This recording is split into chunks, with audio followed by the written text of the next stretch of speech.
That's it. Hey. Evening, I guess. Yeah. I've been here all day. I know. How's it going? Going good. Getting colder. It So is. we're wearing a jacket now. It was like last night on my way home from work, it was raining. Oh my gosh. It was like it's not like raining, like pouring, but Yeah. sprinkling. I was like, wow. I mean, that's good. We need cold weather. Yeah, I was kind of over the heat, especially too. near the end when it was getting in the hundreds. Yeah, that was ridiculous. Yeah, I was like, I'm kind of ready to like wear hoodies and drink hot drinks and Yeah. chill. 100%. The only thing is, my apartment, it's more like a little condo unit. Yeah. It's made out of cinder block, Uh-huh. and I don't have like central heating. Oh, So the heck? cinder block is really cool. oh yeah. Yeah. Not great insulation on that. Mhm. Sucks. You have to wear sweaters inside all the time Yeah. now. Oh man. There's when I first got the place, there was a like a gas heater Yeah. that it came with, but it doesn't work Oh, really. So dang. I might have to figure out like getting it work.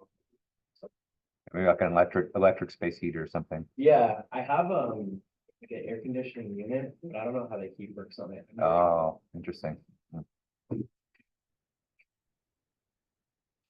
One of my friends in grad school, she used to keep like a space heater like right underneath her desk when it got cold. Really? We weren't allowed to do that because it's close to all the electronics. Yeah, it's like But she sat in like the corner where like no one can see her, and so she just and whenever someone would come by, she just put a blanket over it. She's like, "Oh, that's even worse. yeah." That's the type of person that sleeps with like one of those heating pads, those full body heating pads. Yeah. But she never got caught, so I mean, she never got in trouble. Yeah. She also never burned the building down, so that's So I guess there are some benefits. Should we take notes from her then? I guess. But just don't say you heard it from me. Okay. Dude, I'm so sorry for asking about the quadratic formula. Oh, no worries, no worries. Dude. After looking back, I literally looked at it and then I looked at my calculator and it was like, oh, and there's a quadratic formula button. Oh, really? On my calculator. I was just so stressed out. Like, Yeah. like No, the tests are stressful, you know, Yeah. it's stressful. So yeah, no worries at all. But I was like, after the test was over, I was laughing to myself because because I asked you like two algebra questions. Yeah. And I was like, can I have the quadratic formula? And you just looked at me like, that's too much. Yeah. And I was like, Yeah. oh, I knew I was stretching it. Even the first time, like, should I have said that? I'm like, that's probably fine. Yeah. Again, I was like, okay, that's a little bit too much. Yeah, like, you should probably know that. Yeah. It It's all was- good. No, tests are stressful. Yeah, it's a high pressure, high stress situation. So I've actually gone like pretty much this far without memorizing. Uh-huh. honestly, I mean, yeah, I mean, most cases you're not going to use it for the But most part, but for something like this, it's easy. yeah, I'm learning. Just minutes memory. Yeah, I've had a long time, dude. We've had a long time.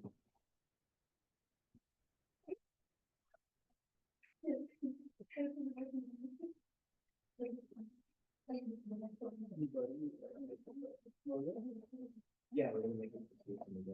Oh, no. No, one second. Is he old? He's like roommate. He's legendary, dude. Like he's been doing this stuff.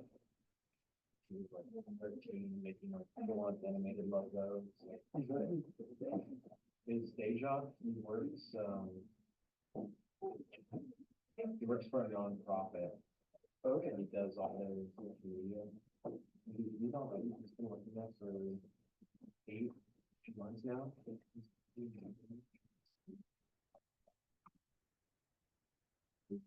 YouTube and through he did that on whole sales team. The website for it, he did all the advertisements. Even though it's $700,000. Yeah.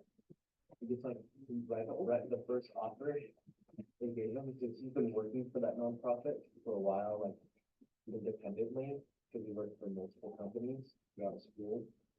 And then right when he got out of college, they offered him, yeah, we'll give you 105,000 a year salary right out of college. He's like, Sure, I'll do it. And he loves it. I mean, the dude that was sick with me. I just have this here for now, but he's never gonna be- Yeah, it's good. Yeah, I'll figure out the exact one.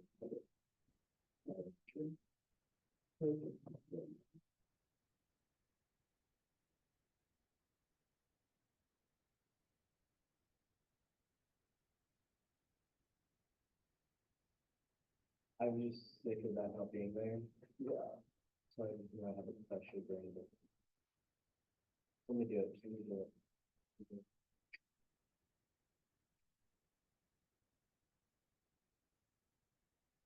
Like, he's gonna be good enough.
Oh, thanks.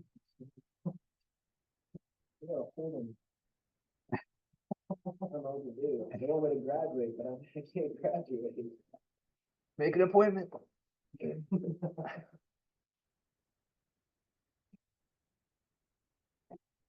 want to do it.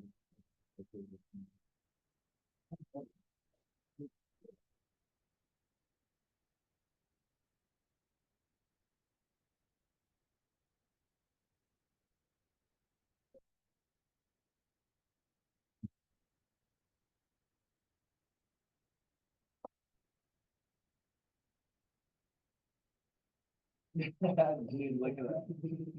I just want to move him. Dude, look at him. He's dumb.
All right, it's 4 o'clock. Let's go and get started. All right, good afternoon, everyone, or good evening, depending on the temperature, I guess. How's everyone doing today? Good, good. All right, so today we're continuing on with our lecture notes from Tuesday. So the plan is to continue on with our 1D nonlinear methods. So today we're actually getting to real algorithms. So on Tuesday, we're finishing up our MATLAB review, and so we kind of did kind of kind of like a fake algorithm, I guess, just to kind of illustrate the MATLAB concept. So today we're talking about real algorithms that are more efficient than just, check everything, okay? All right, so the other thing today is I finished grading your midterms, and so hopefully everyone was able to see their grades on Canvas. So the average on the first midterm was 37 out of 50. It was about a 74%. So you guys did well, right? I think now is a good time to kind of remind everyone of the grading policy in the class. So remember, we have two midterm exams. We have this one, and then we have another one a little bit before Thanksgiving. Remember, the two exams are not worth the same. So one of the exams is going to be worth 30% of your grade. The other exam is worth 20%. And how I choose which exam is worth 30% is whichever one you score better in. And so, let's say questions. That's on the person. Yes, person by person basis. Yeah. So it's not for the class, it's for every person. I switch it. So, let's say that you do better on the second exam, then I'll switch your score so that, your better exam will be worth 30%.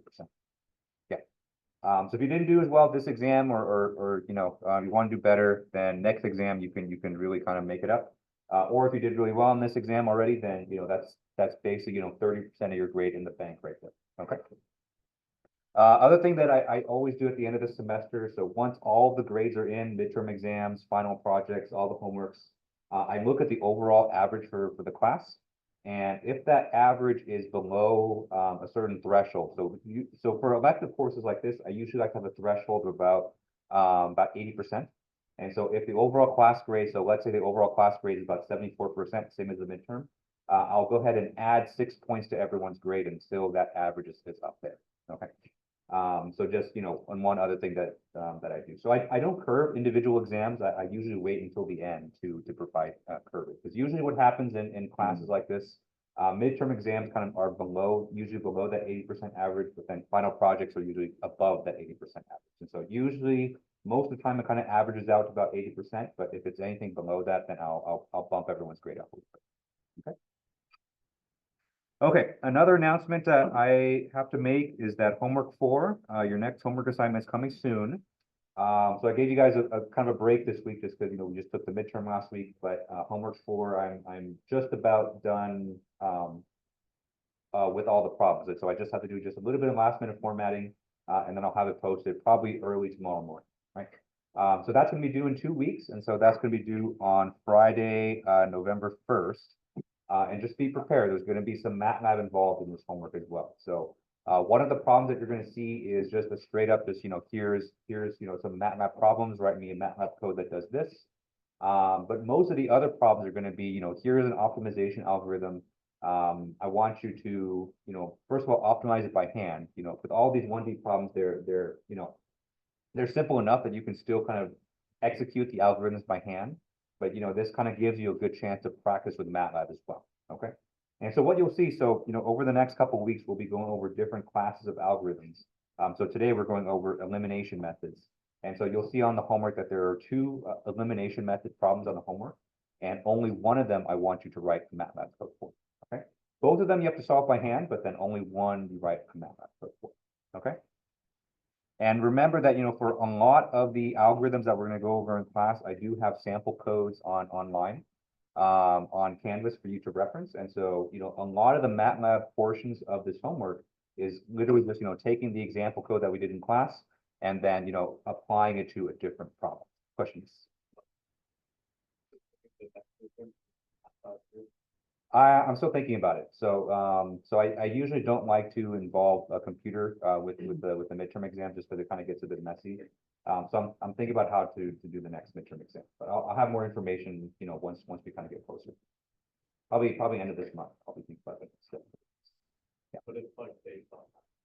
Yeah. But there's still, so a lot of these algorithms, you can still, you may not be able to do the full algorithm by hand, but you can at least do the first couple steps. And so that's kind of what I did last year was that, I gave a problem and I said, show me what the first 2 steps of this algorithm would look like by hand.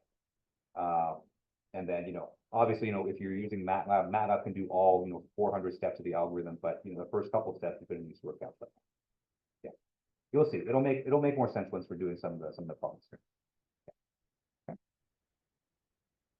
All right, any questions on the midterm exam or the homeworks or just anything that we covered on Tuesday? Okay, all right, so let's go ahead and get started. So the first topic that we're gonna go over today is a class of methods called elimination methods.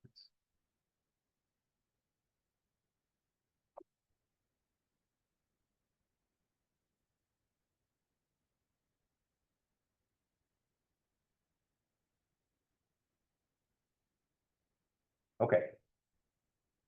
So far, on Tuesday, we went over kind of one algorithm, I should say kind of in quotes, right? And that one algorithm is called exhaustive search.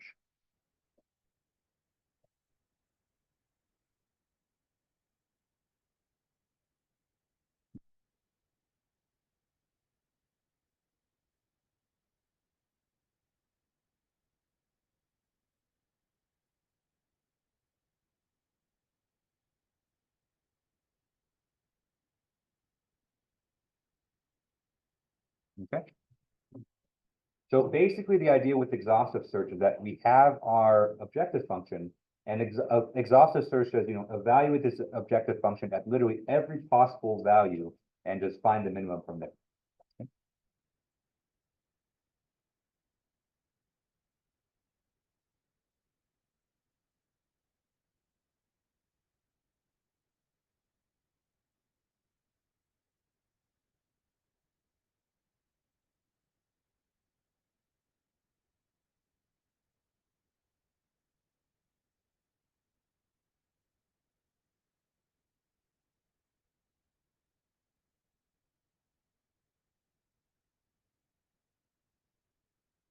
Okay. And so, a lot of times when you have the power of a computer, this is kind of a very tempting thing to do, right? So everyone knows that a computer is able to chunk out calculations at the speed of light, right? And so why not just use that to just evaluate everything and just find the minimum from there, okay? So, for simple problems, this is probably the best approach, right? And so if you think about it, if you have a simple objective function and you can just evaluate it just a million times, you can do that with exhaustive search, okay? But as you can imagine, this is not a very efficient way of finding an optimum.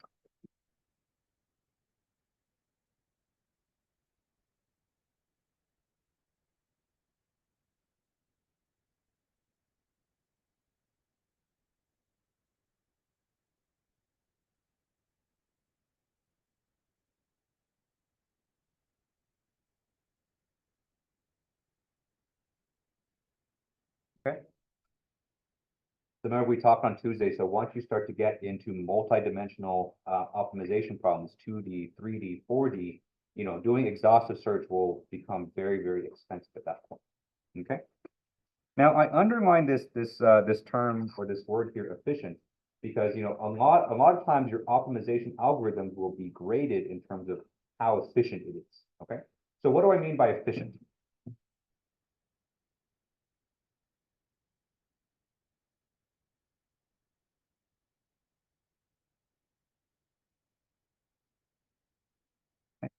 So when I say that an algorithm is efficient, what that means is that it's able to find the optimal value. So either the minimum or the maximum or whatever you're looking for in the least amount of function evaluation that's possible.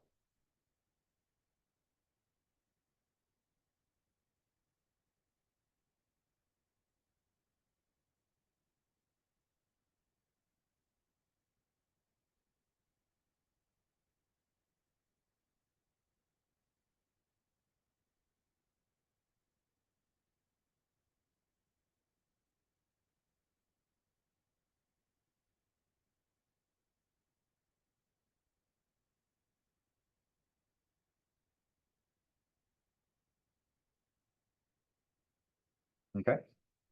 And by function evaluations, I mean the objective function. Okay. Maybe I should have written that.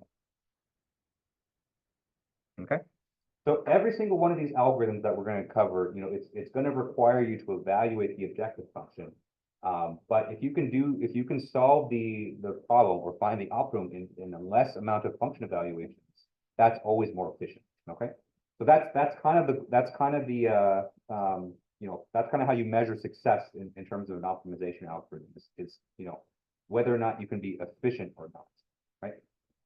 A lot of times, being able to find the optimum is not really that difficult of a problem. You can just run an exhaustive search, or we'll discuss later another very interesting method called Monte Carlo, where you just search in random points in the domain, right? So you just literally just do random shit, and you eventually come up to the you do that enough, you eventually come up to the optimum, right?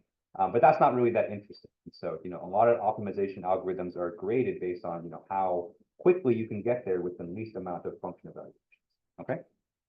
And I think maybe the way that I described it just now makes it seem kind of a little bit, I guess, not very important, right? Because if you can get the optimum just by trying everything, then why don't you do that, right?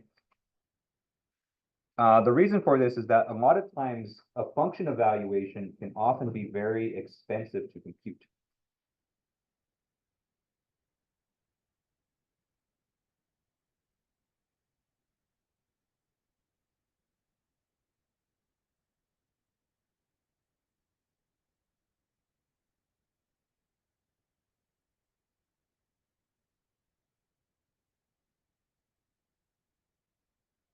Okay.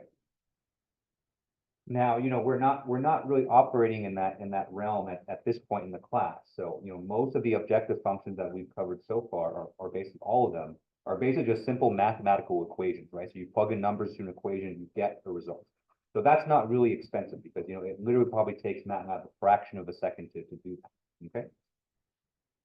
But if your function evaluation, if it requires you to run something like a finite element simulation, or maybe it requires you to pull, from a huge data set, right? Evaluating the objective function can take, even if it's something as quick as, maybe it only takes 5 minutes to evaluate the objective function, right?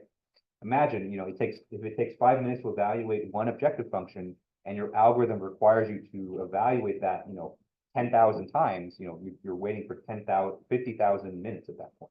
Okay. And so you can see the cost kind of scales very, very quickly. And most practical problems have pretty expensive objective functions. Okay.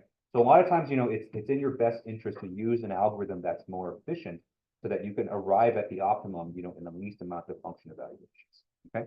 So everything that we're going to cover in terms of algorithms is, trying to do better than exhaustive search. Okay.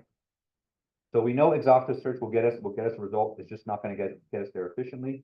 And so, all the other algorithms are just aiming to do better than exhaustive search. Okay.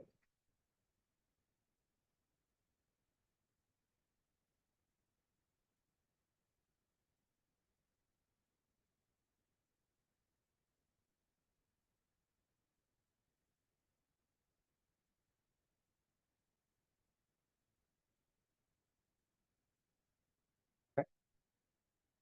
Think back to the very first homework assignment that we did in this class, right? So there was that game I had you play with your partner about finding the magic number, right? So there were some strategies that you could employ in that game that were more effective than other ones.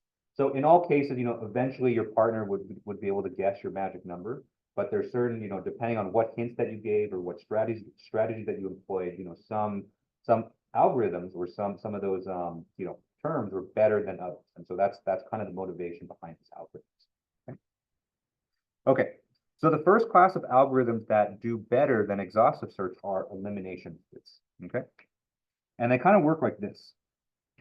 So basically the idea with elimination methods is that, once you kind of make multiple function evaluations, you can start to eliminate parts of the domain where the optimum cannot exist. So for certain functions,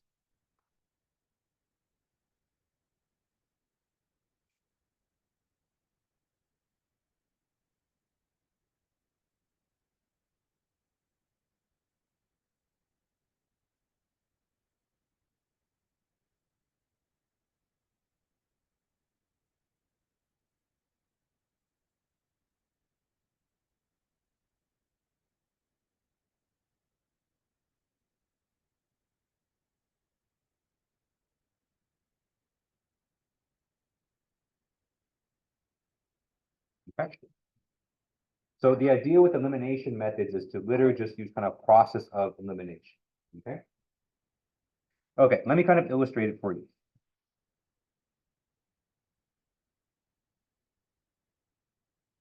Okay, so let's say that we have a function here, okay? Let's say that it looks something like this. Okay.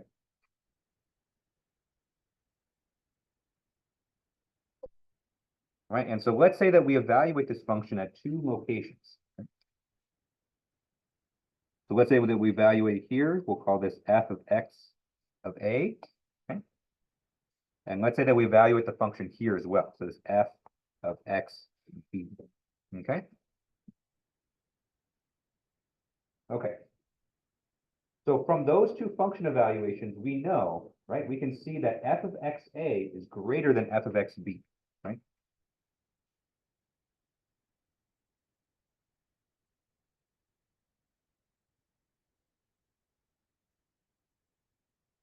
Okay.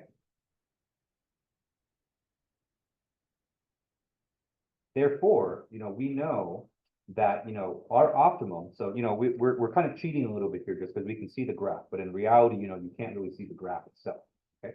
Actually, let me go ahead and erase the graph just to make it a bit more realistic, right? Okay, so this is kind of what you see in reality, right? So you don't really quite know where the optimum is, but you can see from here that, you evaluated the objective function in two locations, and f of xa is greater than f of xb, okay?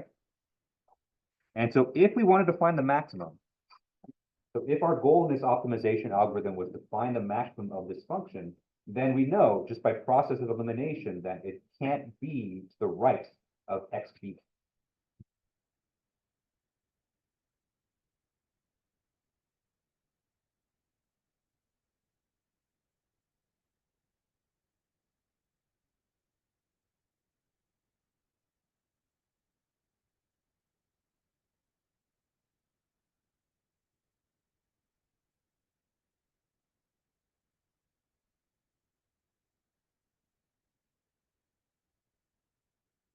Okay? So we know just based on the above result, just based on those two function evaluations, that we have to look to the left of these points.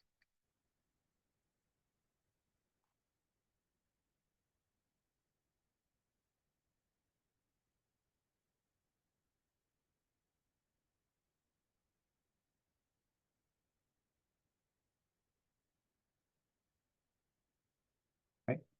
And so in other words, what we're going to do is we're going to eliminate the part of the domain that's to the right of xb.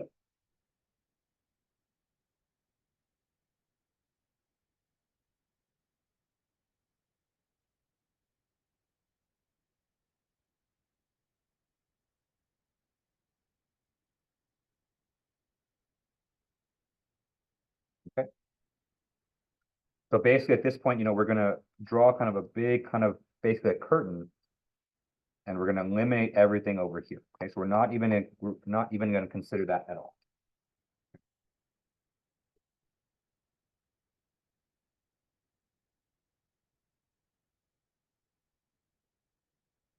All right, and then, and so, kind of the logic here is that if you keep repeating this, if you keep repeating parts of the domain where the optimum can't lie, eventually you're going to find the optimum here, and it's going to be a lot more efficient than trying to check every single point. Okay. So that's kind of the central idea of the elimination method, is to, use the information that you're given as you evaluate the objective function to eliminate parts of the domain that cannot, that where the optimum cannot exist. Okay. Okay. Any questions on this? Okay.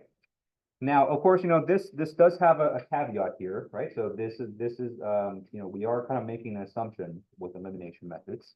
Okay.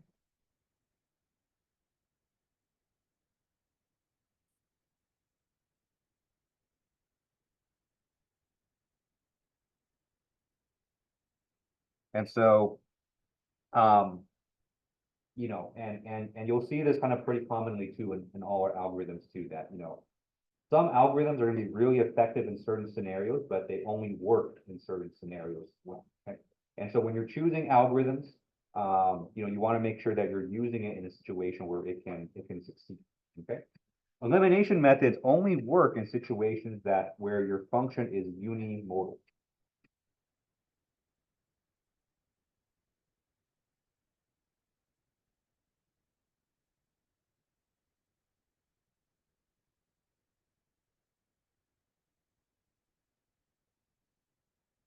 Okay.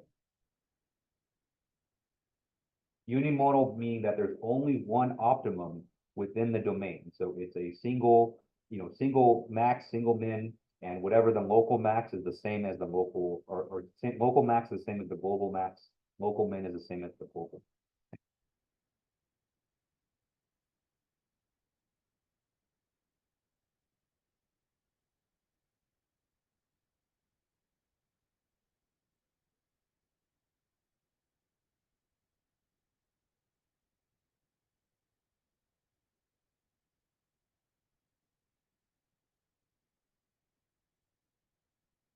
Okay. So you have to be careful using these because, if your function has multiple peaks or multiple mins or multiple maxes, then, your elimination method may eliminate parts of the domain where, the global max might be. Okay. Okay. All right. So next, what I'm going to do is I'm going to give you kind of the actual algorithm for the elimination methods. And so it's a 5-step algorithm. Okay. And then we're going to do an example to kind of show you how this algorithm is actually executed in practice. Okay. So let's list it out. So this is the algorithm itself. All right, so what you'll notice from this algorithm is that it's written in kind of the same way that we wrote the algorithm for exhaustive search last time, okay? So all these steps here, you can almost kind of translate kind of one-to-one to a section of code. Sometimes it's just one line of code, sometimes it's multiple lines of code, but these algorithms are meant to be followed, they're basically a set of instructions. And when you're writing MATLAB code to implement these algorithms, you're basically taking these instructions and implementing them in code. Okay, so let's start with step A. So step A is to start with an initial guess.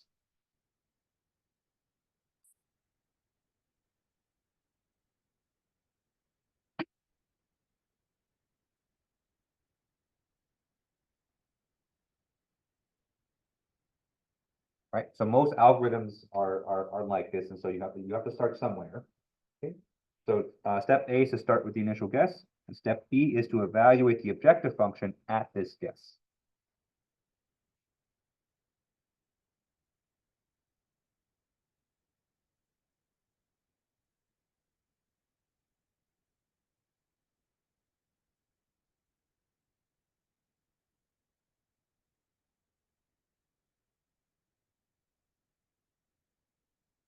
Okay,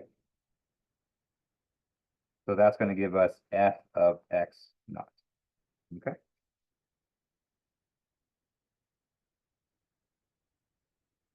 Okay, step C. So step C is that, now that we have our initial guess, in order to eliminate part of the domain, we have to have a second guess, right? So from that initial guess, so we're going to assume a certain step size.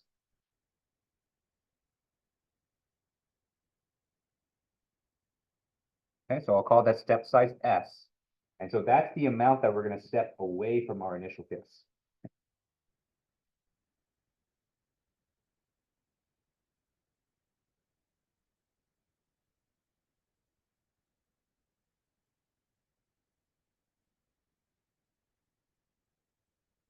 Okay. And so from that step size and from our initial guess, we're going to compute another point. So we'll call that x1.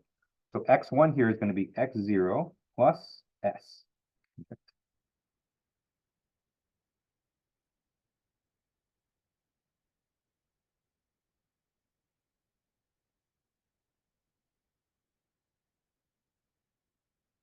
Okay. Step D here is to now that we have our second point, is to evaluate our objective function at this new point.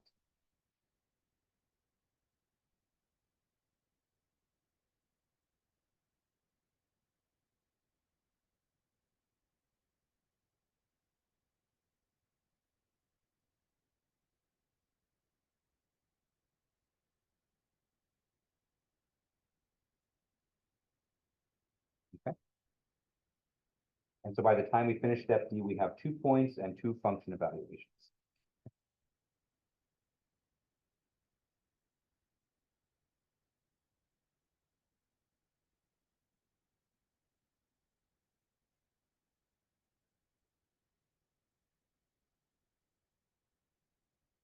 Okay, so step E is kind of where all the magic happens. So, steps A through D, that's just kind of, getting our initial 2 points, okay? Step E is when we start to eliminate stuff. All right. So step E, let me just put in parentheses here, everything that I'm going to list out here is assuming that we're doing a minimization problem.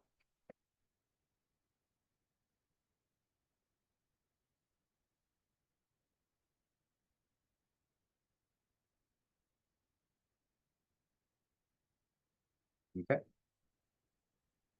So all this kind of steps, all the kind of conditionals, they're for minimization. Now this algorithm will work with maximization as well. You have to kind of change the logic a little bit in step. Okay, but it should be pretty kind of clear when when you should change the logic. Okay, so let's say f of x1 is less than f of x0. Okay. So your second function evaluation provides you a more minimal value than your first one, okay? Remember, we're doing minimization, so that means that x1 here is closer to your minimum than x0. Okay, so f of x1 is less than f of x2, or excuse me, f of x1 is less than f of x0, then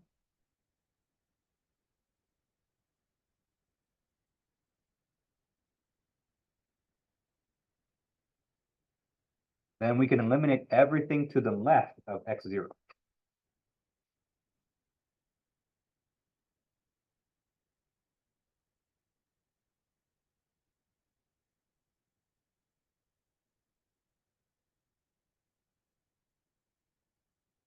Okay.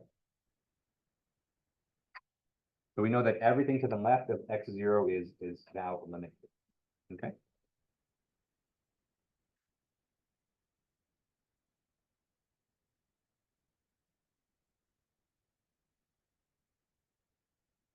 All right, and so if we eliminate everything to the left of x0, that means our next step should be to keep going. It should be to keep going to the right.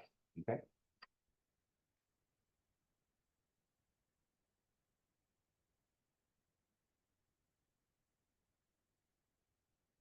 Okay. And so if this is the case, then x2 is going to be x1 plus s. Okay. We basically take another step in the direction of to the right, and so we add s to x1, and then we evaluate this here.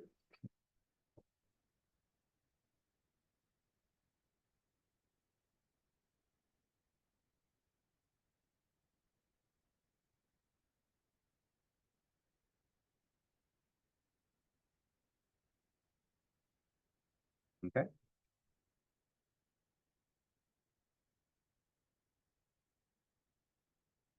All right. And so, now that you've computed your next point, now you go back and you check again. So then you return to the top of step E.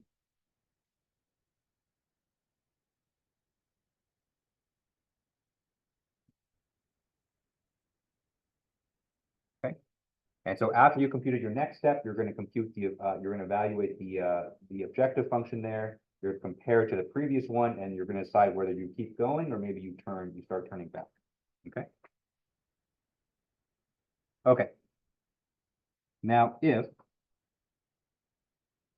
so let's say that we get the opposite thing, opposite occurrence, right? So if f of x1 is actually greater than f of x0, okay, right? So I'm coming back to the first 2 points, right? So comparing f of x0 and f of x1. So f of x1 greater, then we know that the minimum cannot be to the right of x1.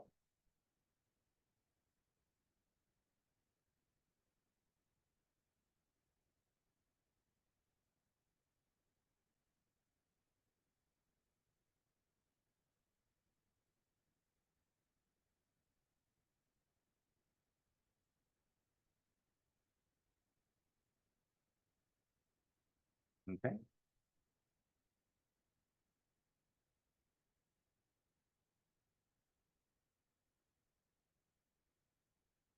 And so in that case, then we're going to step to the left.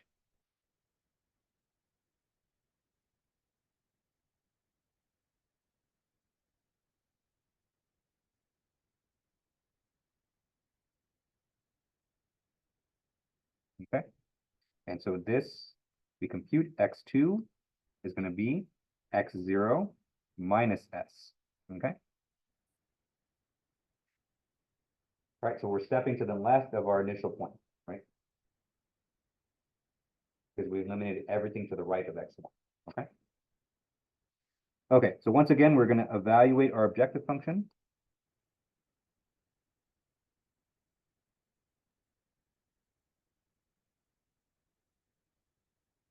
Okay.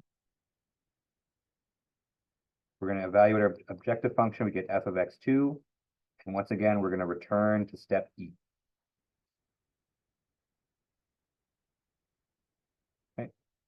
So once again, we're going to do a comparison and see, if it's, if it's greater than or less than, and then, keep going. Either we keep going, or maybe we turn back.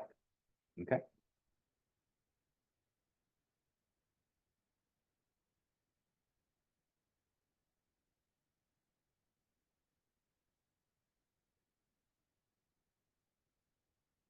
Okay. And then you basically just kind of keep repeating this, and eventually, you repeat this enough times, then you're going to arrive at the optimum. You keep eliminating parts of the domain where the optimum can't occur at, and then eventually you get to the optimum. Okay. Okay. So that's basically the logic. Any questions on the logic here?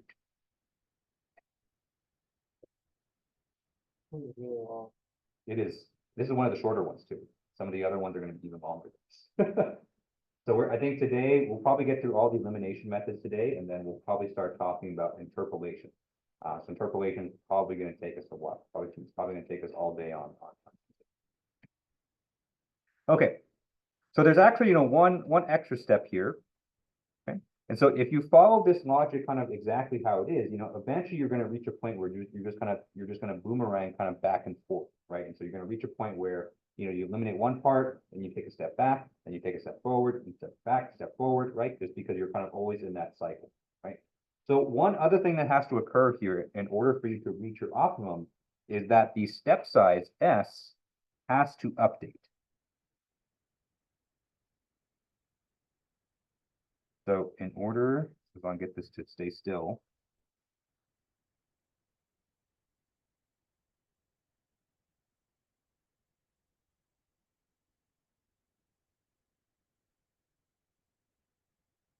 Okay.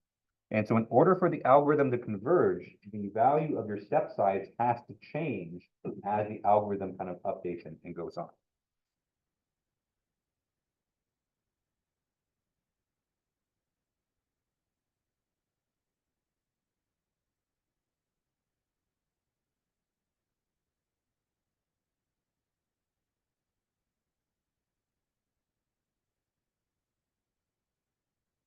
Okay.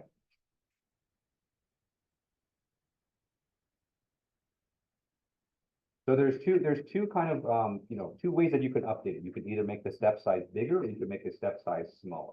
Okay. Right. And so if you make the step size bigger, that's generally a way that you can accelerate the algorithm, right? So you kind of take bigger steps in a certain direction.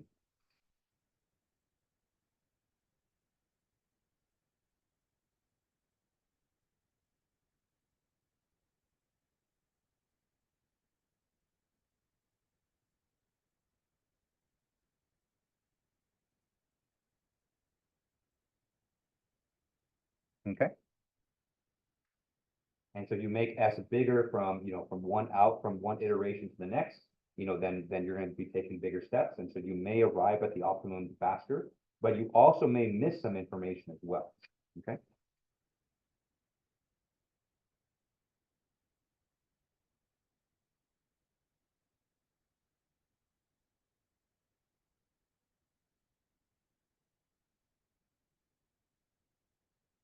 Okay.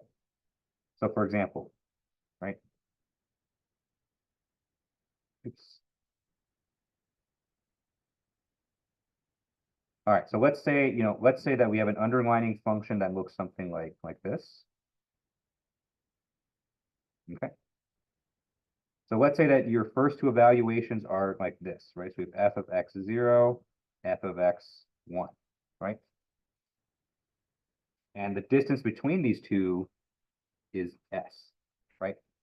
We took our initial f of x0 and then we took a step s in one direction, and we found that, we should keep going, right? And so in this case, we have a maximization, and so we know that everything to the left here is going to be eliminated. Okay. So we know that our next evaluation is going to be to the right of x1. Okay. But let's say that we wanted to accelerate this, right? So instead of s, right, we're going to say x2 is going to be equal to x1 plus, let's say 5s. Okay. So we're going to take a step that's much bigger than the previous one. Okay, so that means our x2, might be somewhere over here. Right?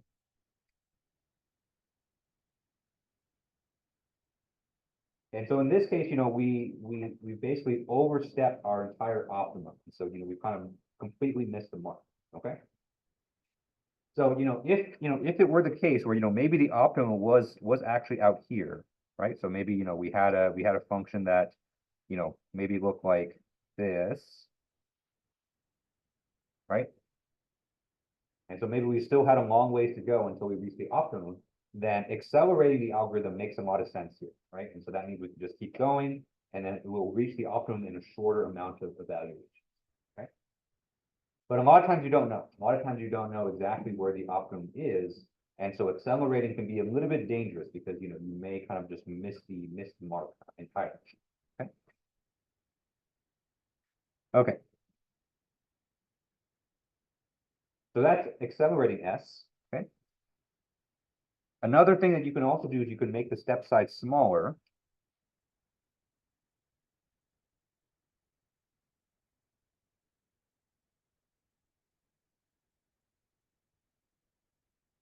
And so this will usually have the effect of, causing more function evaluations.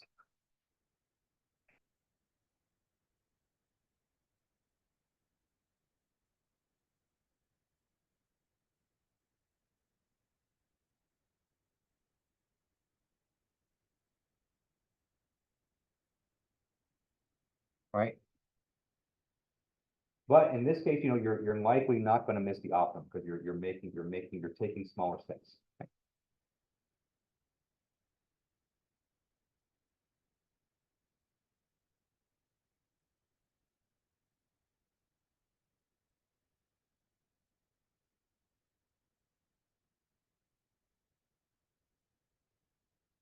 Okay. And so you kind of run into the opposite problem of what we had above, where, you're taking smaller steps, and so you're not going to just overshoot something. You're not going to overshoot the optimum. It's just that, taking those smaller steps is going to cause some, extra evaluations. Okay. So what's a good strategy with S? And so, a lot of it, I should say it kind of depends on your tolerance for risk. So, I know some people that are like, yeah, just accelerate it, we'll figure it out later. If we miss it, then, we can always come back. But I also know people who are more conservative and say, let's not overshoot it. Let's kind of approach the optimum a bit more slowly. Okay. So maybe you do a combination of both, right? Because likely, in all likelihood, when you're first starting an elimination algorithm, you're probably going to be pretty far away from your optimum. So, probably it makes sense in the beginning, to accelerate a little bit.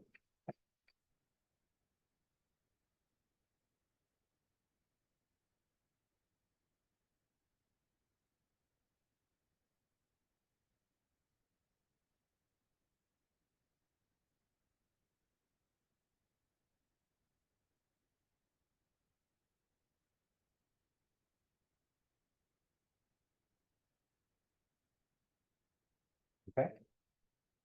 Just because you're likely going to be far anyway, and if you know that you're going to be far, you might as well just accelerate. But then after you've iterated a few times, or after you've already eliminated big chunks of the domain, maybe in later iterations, you kind of lower it, you kind of, as you start to kind of get close, you make S smaller so that you can really find the optimum.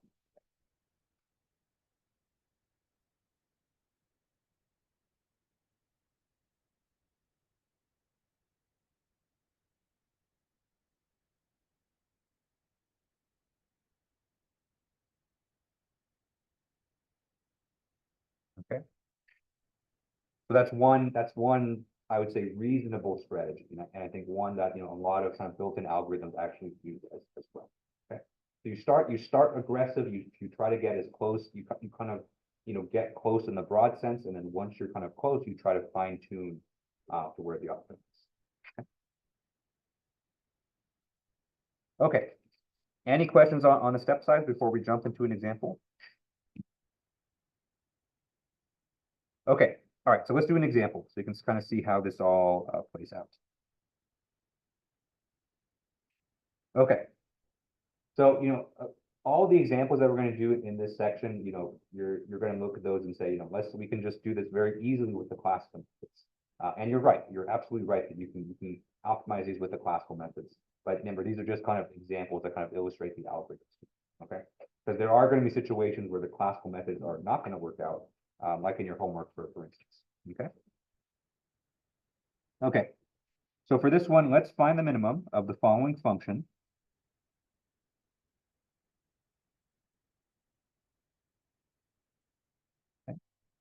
We have a 1D function, f of x is equal to x times x minus 1.5. Okay. All right, and this function, and this problem here is also going to be giving us our initial point. So we're going to start with an initial point of x0 is equal to 0.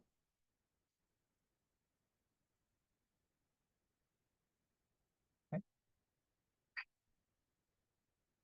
And this problem is going to give us an initial step size as well.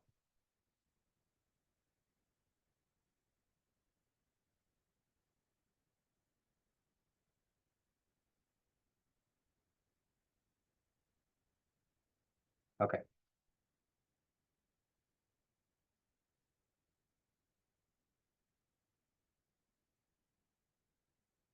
All right, and so we want to find the minimum of this function here using our elimination method that we just talked about. Okay. Okay. So let's execute the elimination algorithm.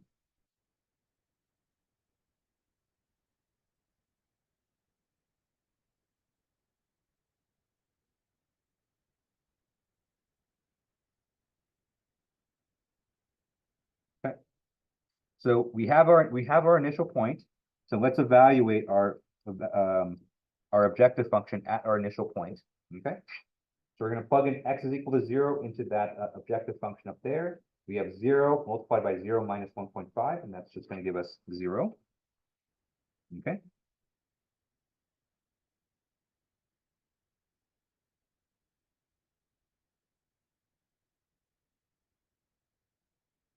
Okay. Now we need to take a step. And so let's take a step to the right. Okay. Technically, with the elimination method, your first step could either be to the left or to the right. It doesn't really matter all too much. But let's take a step to the right. Okay.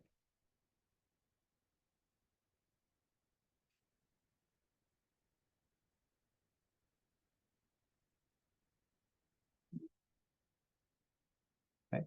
We're going to compute x1. X1 is going to be x0 plus s. Okay.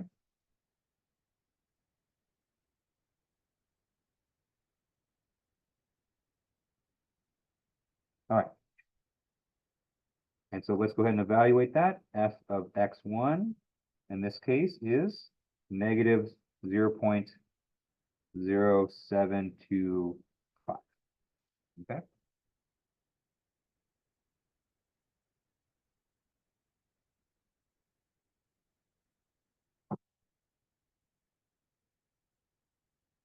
Okay, so this tells us that our hunch was correct, right? And so if you compare our function evaluation at x1 versus our function evaluation at x0, you can see that we went down, right? So we got a more negative number.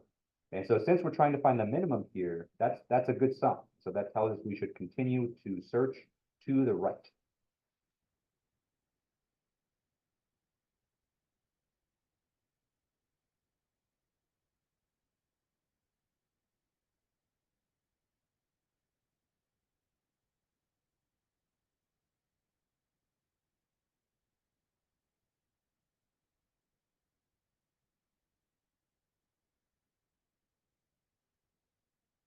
Okay. We're going to compute x2. So x2 here is going to be x1 plus s. Okay. So x2 here is going to be 0.05 plus 0.05. So that gives us 0.1. Okay. So let's evaluate that. We're going to plug x2 into our objective function, and what we get from this is minus 0.14.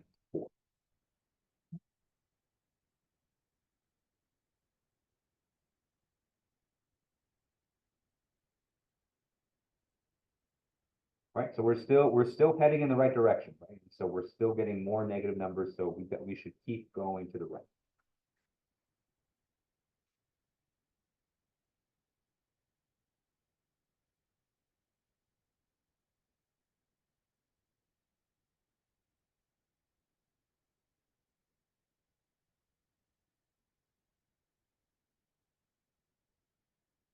Okay. So you see, kind of once I know the way we wrote the algorithm was very long. And so, it took us, maybe 10, 15 minutes to write the algorithm, but kind of once you're executing it, it's all kind of very intuitive, right? It's just that, when you're kind of doing these kind of things, writing out the logic can often take a while, right? But this is pretty straightforward, right? And so, you're evaluating a certain point, and so if you're not there, you just kind of keep going. Okay. Okay. So we've done 2 iterations now, right? So we've done three function evaluations, and you can see that with every function evaluation, we're getting warmer, right? So we're getting more and more negative.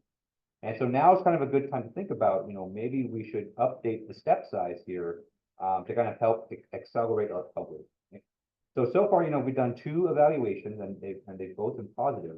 So let's accelerate this. So let's increase the step size so that we can get to the optimum faster.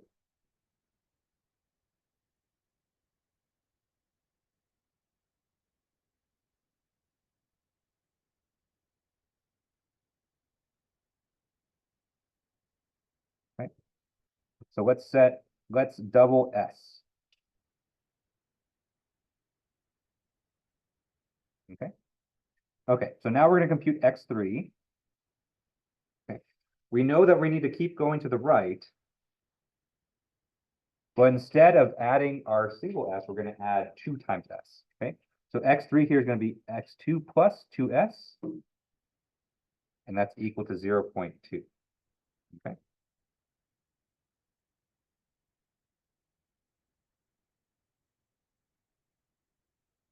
Okay. So now we're going to evaluate our objective function at x3. So we're going to take f of x3. And what we get from this is minus 0.26. Okay.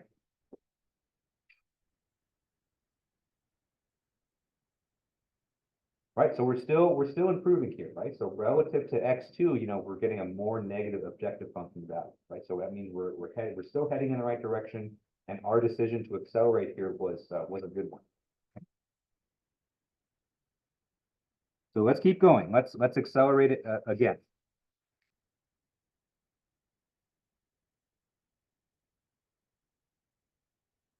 Okay. All right. So let's say that x4 now is going to be x3 plus. Okay. Instead of multiplying by 2 times s, let's multiply by 4s.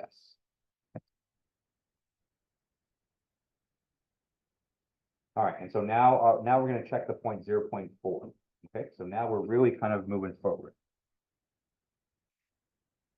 Okay. So if we evaluate this, f of x4, then what we get from this is minus 0.44. Okay.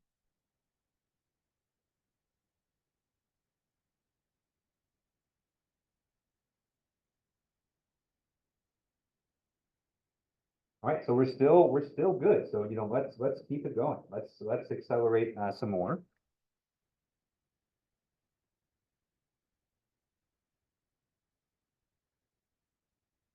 Okay, so you have x5 is going to equal to x4 plus. So now let's double the step size again. So let's say x5 equal to x4 plus 8 times s. Okay. So now this is going to give us 0.8. Okay. And then we're going to evaluate f of x5. Okay.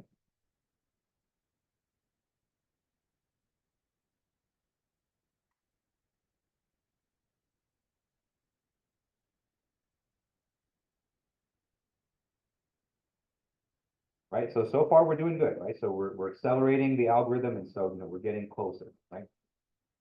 So this is a good example. So, you know, remember, we started from x is equal to 0, right? If we kept our original step size of 0.05, you know, it would take us, you know, quite a few iterations to get to where we are here, okay? So in this is one case where acceleration is doing well, where we kind of started kind of far away from the optimum. And if we kind of kept our initial step size, we would have, you know, been iterating forever, okay? Let's do one more. All right, so we're going to accelerate one more time to the moon, okay? All right, so we're going to have x6. X6 is going to be x5 plus, let's double the step size again. Okay, so I'm going to double it. So we're going to multiply by 16s. And so now we're going to evaluate it at x is equal to 1.6. And so at x is equal to 1.6, what we get is 0.16 when we evaluate at the objective function. Okay. And so at this point, right, we're no longer improving, right? And so we've hit a point where we're no longer decreasing. And so this is where, you know, we should maybe stop, maybe turn around. Okay.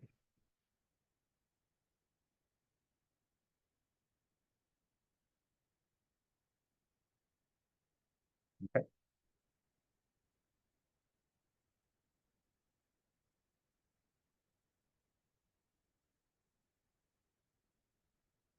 Okay.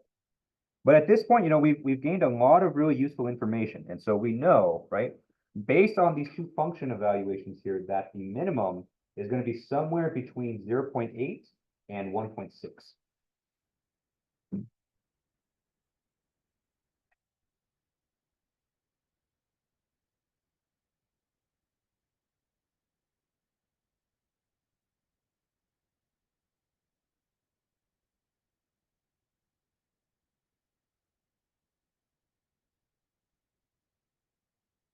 Okay. So now we can kind of adjust our algorithm. You know, maybe we start back at 0.8, but maybe we only step forward by an amount of 0.1. Okay. So, you know, I'm not going to complete the algorithm, you know, you can kind of keep going from here, but that's kind of the logic, right? So we've kind of done the acceleration phase at this point. Now you can do the deceleration phase and, you know, maybe start to do some time.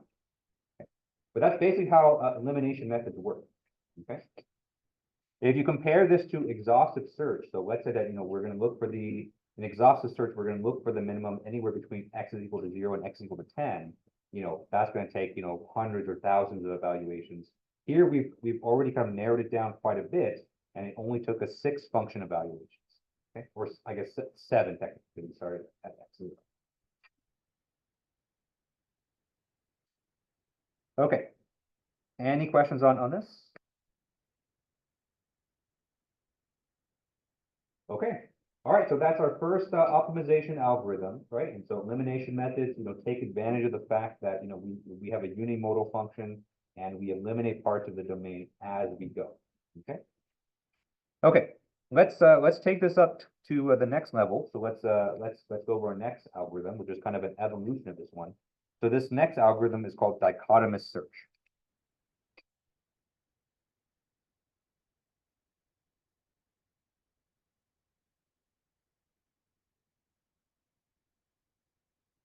Okay.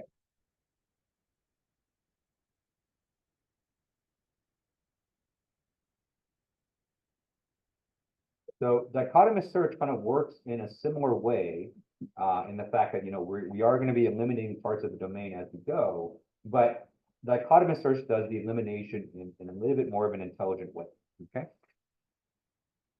So dichotomous search, technically still belongs to the class of elimination methods.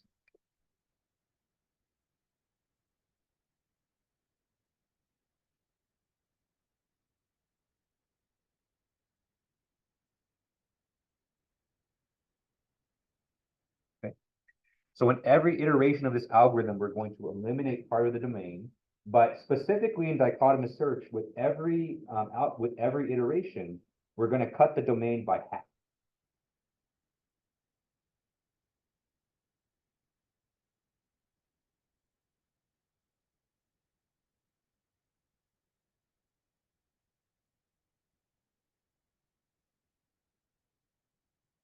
Okay.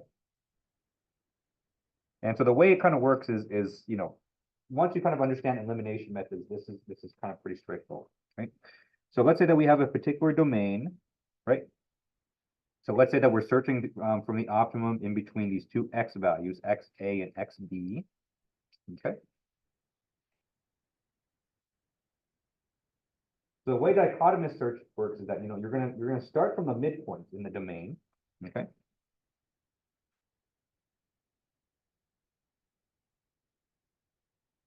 Okay. From the midpoint, you're gonna make two function evaluations. So you're gonna make one function evaluation slightly to the left of the midpoint, and one function slightly to the right of the midpoint. Okay. Okay. So this midpoint, we'll call it xm. Okay. And so the two function evaluations that you're going to do, you're going to make one slightly to the left, is you're going to have f of xm minus delta over 2, okay? And you're going to make one evaluation to the right. So this f of xm plus delta over 2. Okay. For delta there is your the length of the window. Okay. So the distance between these 2 points here is delta. Delta usually is something pretty small, because you want to be looking pretty close to the mid. Okay.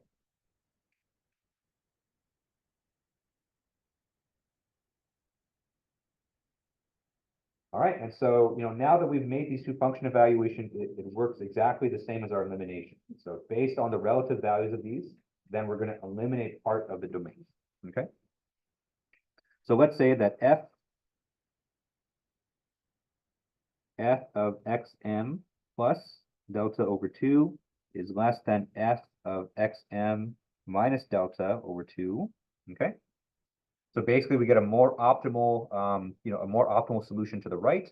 And so we're going to take everything on the left and just eliminate.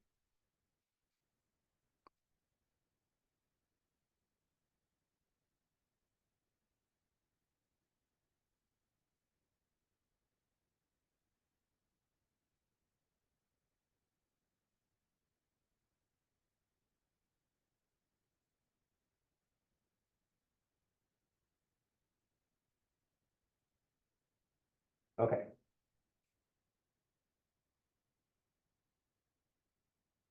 So on average, our kind of our basic elimination algorithm kind of haphazardly kind of eliminates the domain. Sometimes you get really lucky, sometimes you get really close and elimination methods work really well. Dichotomous search is designed to kind of work, pretty consistently in most situations, right? Because by cutting the domain in half every single time, you kind of arrive at the optimum in kind of the same number of steps in most cases. Okay. Okay. And so what do you do after that? And so after that, your remaining domain is basically everything over here. Okay. Right. Your next step, you're going to do exactly the same thing. And so you're going to find the midpoint of your new domain. Okay. So that's going to be xm2, the midpoint of your second one. And once again, you're going to make two function evaluations, one to the left and one to the right. Okay. And then based on that, you're going to eliminate part of the domain. So let's say that, we eliminate this part here. Okay. Now, your domain is this one right here. Okay. So I know it's kind of a mess, but you know, that's kind of the idea. So every step you kind of cut the domain in half, and eventually your domain is small enough so that you can identify the optimum within that domain. Okay. Okay. So there's actually a formula that comes along with this. Okay. And so because you know we're cutting our domain in half with every iteration.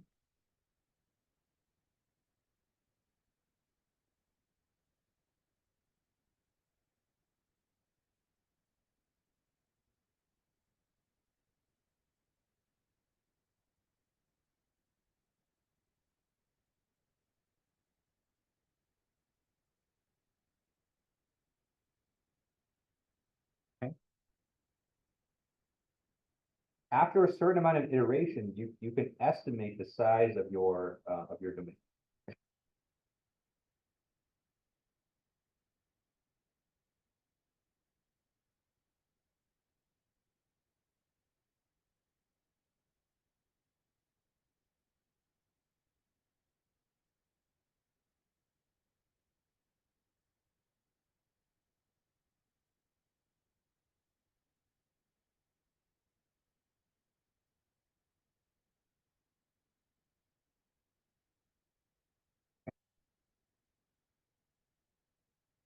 Okay.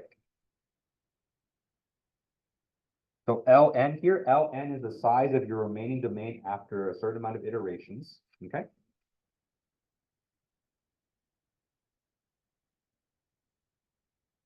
This is going to be equal to LO. So LO is the size of your original domain.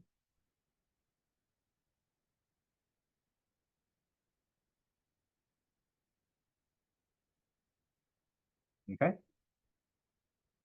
And since you're cutting it in half every single time, you know, you're going to say that the remaining domain is just your original domain divided by 2 raised to the nth power.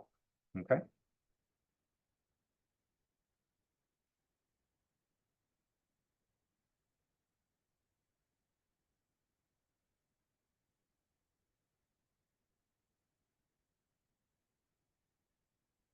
Okay. So this is pretty significant because, you know, ultimately, you know, the size of your remaining domain, you can kind of interpret that as, you know, how close you are to the optimum. Okay. Because every time you cut the domain in half, you know that the optimum is in somewhere within kind of the remaining whatever you have left. Okay.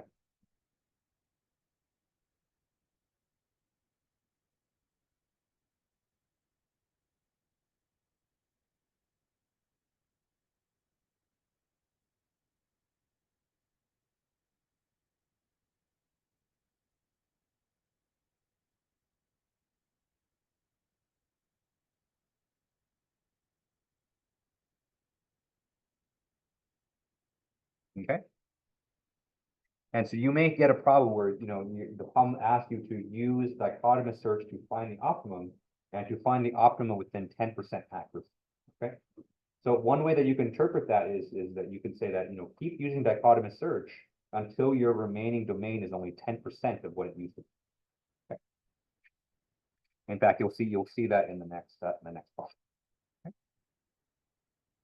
All right. Any questions on this before we very quickly kind of do our next example here?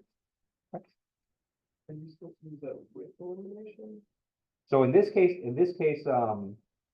don't have to update the step size, and so because you're naturally cutting it in half each time. The only thing you have to decide before you start is, what's the delta value, how far from the midpoint you want to go, and usually you pick something pretty small. How do you know the starting points?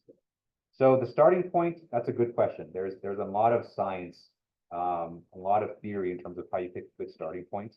The conclusion to all those studies is that there is no good way to pick starting point. Is you have to kind of get lucky. And so sometimes you actually pick a great starting point. Sometimes your starting point is actually really close to the optimum already. And so, but there's a lot of theory on that. So with these 1D problems, it's obvious, we should start here. But for a 10-dimensional optimization, where do you pick, you have to pick 10 starting points for each of the 10 variables. And it matters a lot. So for now, just kind of, just start kind of where you're given, but once we get to the project, then you'll see. So part of the project, I'm kind of forming the final project now is, try it out with different starting points. And sometimes you'll see you actually get different optimums depending on where you start. Okay, let's do the example really quickly, and then I can give you guys back your exams. Okay, so in this example, we're going to find the minimum. We're going to have the same function as before.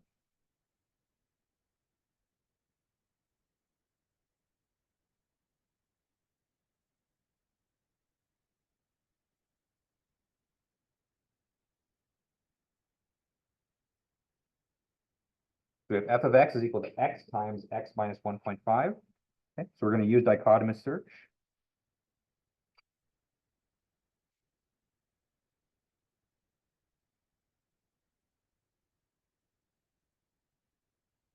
Okay. And let's say that we want to iterate until we know the optimum within 10% accuracy.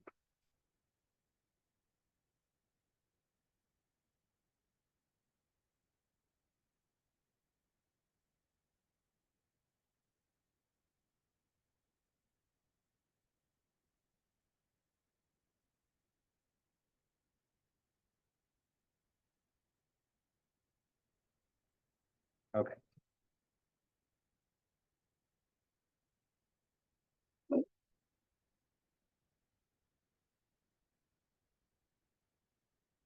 And so if we're going to iterate until we get 10% accuracy, that means our remaining domain is only 10% of what it used to be.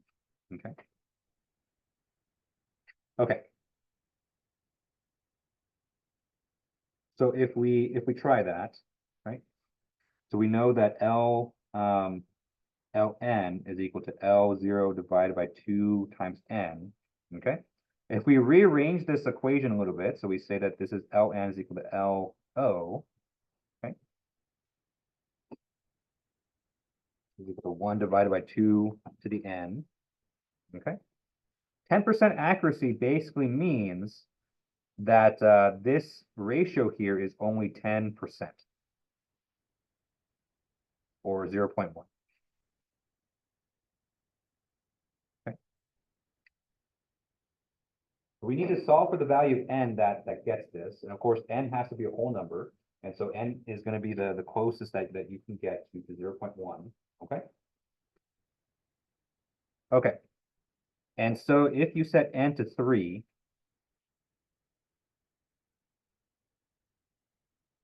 okay. Of course, there's a real way you can solve it. You can take the logarithm and all that stuff, but something simple like this, we can just do guess and check. Okay. And so if n is equal to 3, we get 2 divided by 2 raised to the third power, which is 1/8, which we know is approximately 1.2 or 0.125. Okay. All right.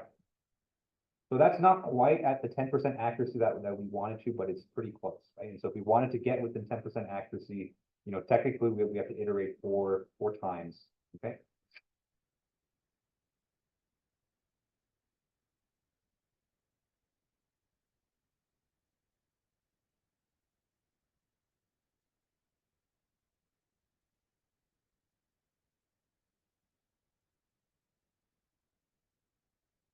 Okay.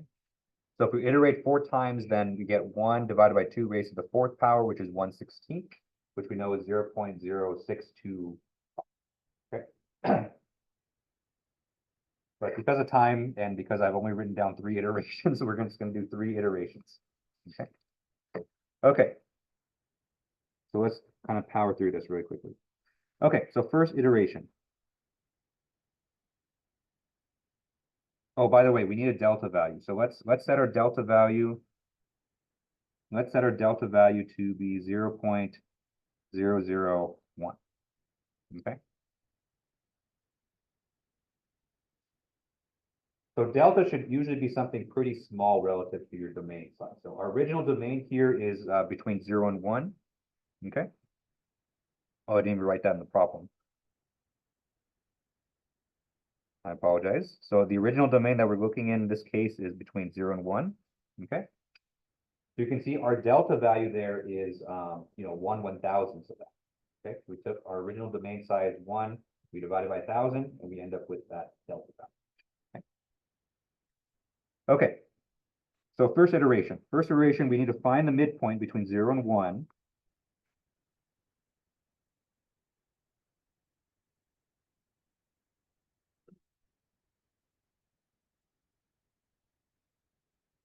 Okay, we can compute that in our heads. The midpoint there is 0.5. Okay.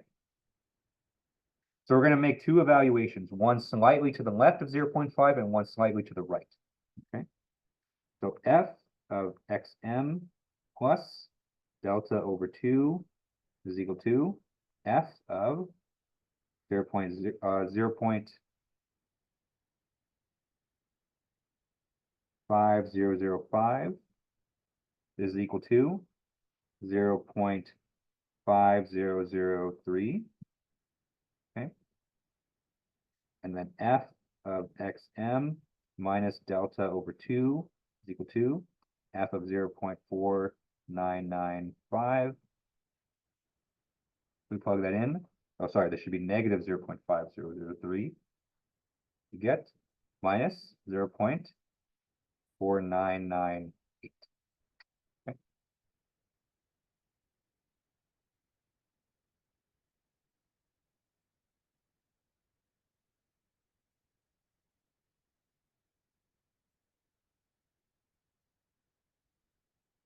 Okay.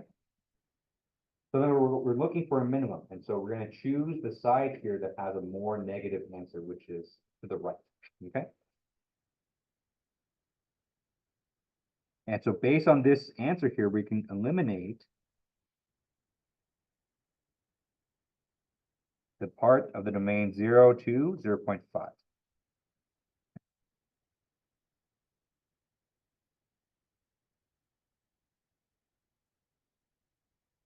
Okay, second iteration. So now we're going to get the midpoint between 0.5 and 1.0. Okay.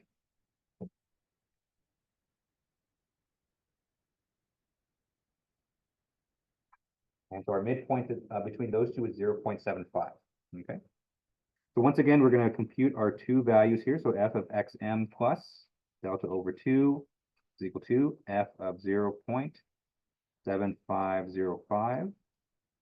And then f of xm minus delta over 2 is equal to f of 0.7495. Okay. And then from these, we get two numbers that are very, very similar to each other. And so we get minus 0.562499. Sometimes you have to kind of really dig deep and get all those decimals in there. Okay. And then the other one you get 0.5624994. So you have to go all the way to the 1, 2, 3, 4, 5, 6, all the way to the 7th decimal to find out which one you can eliminate here. Okay.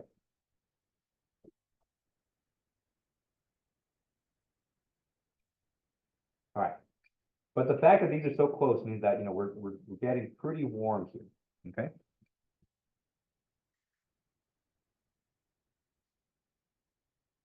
All right. But one of these is less negative than the other one. So based on this, we can eliminate the domain 0.5 to 0.75.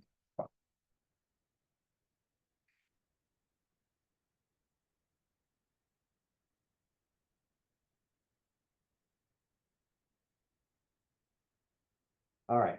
And so you can do one more iteration here. And so your last iteration, I'm not going to complete it just because we are out of time. Okay.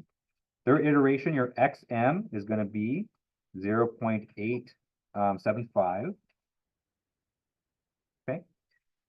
Because that's the midpoint between 0.75 and 1. Okay. And you're just going to do kind of the same thing. All right, any questions on this here? Okay, that's all we got time for today, and so I have your exams here, so you can come up and pick them up. Remember, average on the exam was 37 out of 40, or 37 out of 50.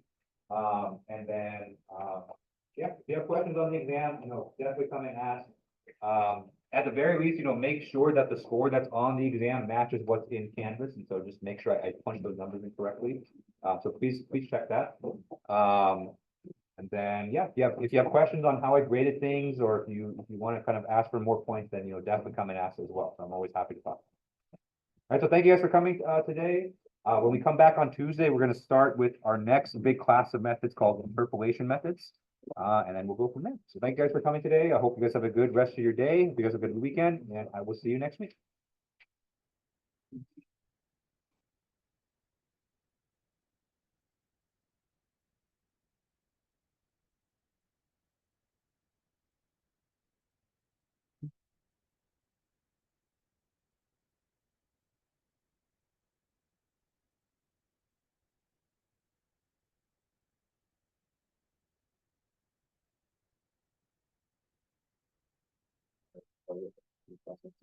I'm not sure. We haven't had a chance to talk about it. I want to. Interest is there, but I don't know what the needs are going to be for. They don't have a whole lot. I know. Yeah, we haven't had a meeting for like 2 months, so we need to talk about yeah.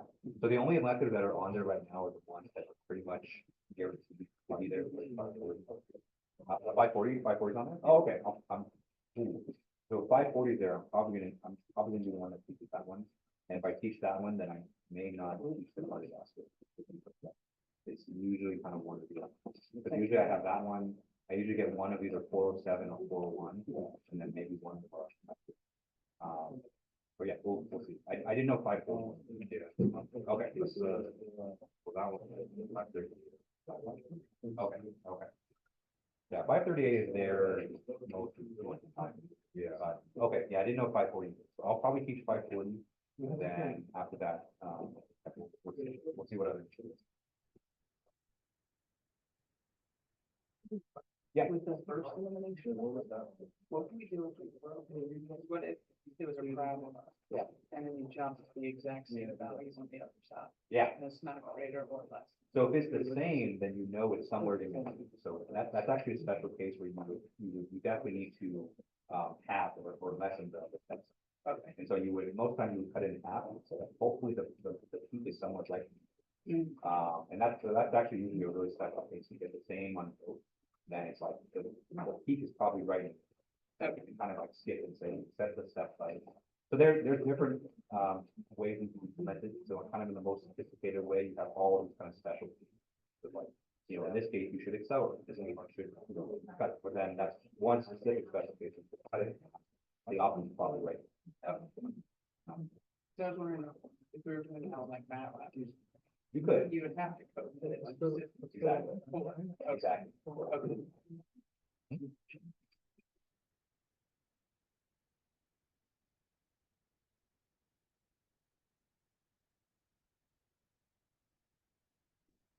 I wanted to ask a question. Yeah, of course.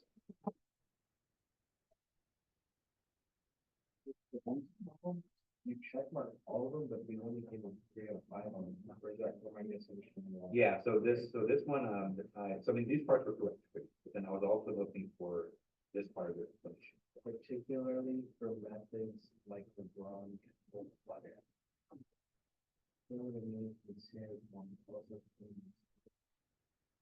Right. So you gave me the definition of standard form. So I should have given you more details. So what I was specifically looking for in this case is that when it is equal to 0, then what you can do in Lagrange multipliers, you can actually add it to the objective. Right, yeah.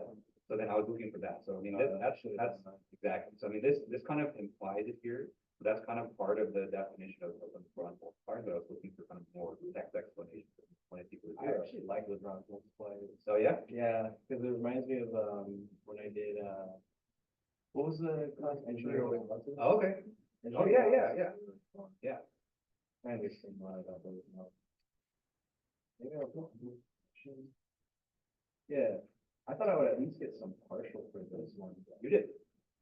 But that's Oh, I mean, I meant to put a check. 5, 6, 7. That's 7, so I got both these right, but then this is worth 3. Let me So I got see. no partial for it.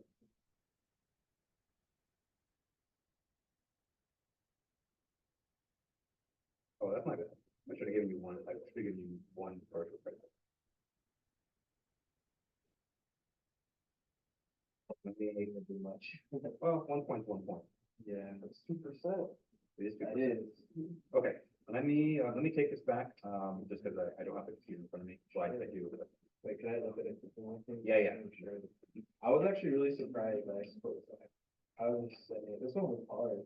It was, I but was having a then, really hard time with it. but I was looking at how people set it up, so actually, It's like the idea of it. yeah, so a few people got so maybe about like 8 or 9 people got the right for this one. Yeah. But so for the most part, I was looking in terms of how you set it up. So I mean, you got the equation for the potential energy here. The only thing is that's actually given a minus. That's a minus. Yeah. But then you got the whole idea of you have to take the partial derivative, set equals 0 to solve the system. So I could see that Yeah. the thought was there. My Like, brain is working. yeah. So I gave you a partial. And then what was the only ground area? So that means only the height is being constrained? So the height was constrained to 8. Yeah. So, but the ground area is actually the product between just W and the no H. So you're talking about just the ground surface area. So that was our constraint equation. You had 2 constraints here. So you got one constraint, which is WD is Oh. 50. See, that's why, because I'm combining them. Yeah, I realize. Oh, But there should okay. be 2 separate. But this is one constraint, which is, basically just sets the value. And then your other constraint is just WD. Gotcha. That makes sense. Okay. Thank you. Mhm.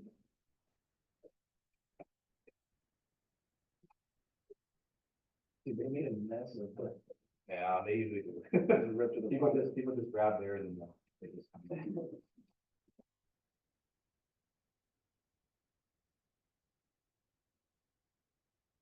Just went in there. I separated the 2 files at first and then everyone just like. I mean, that can be creative. Yeah.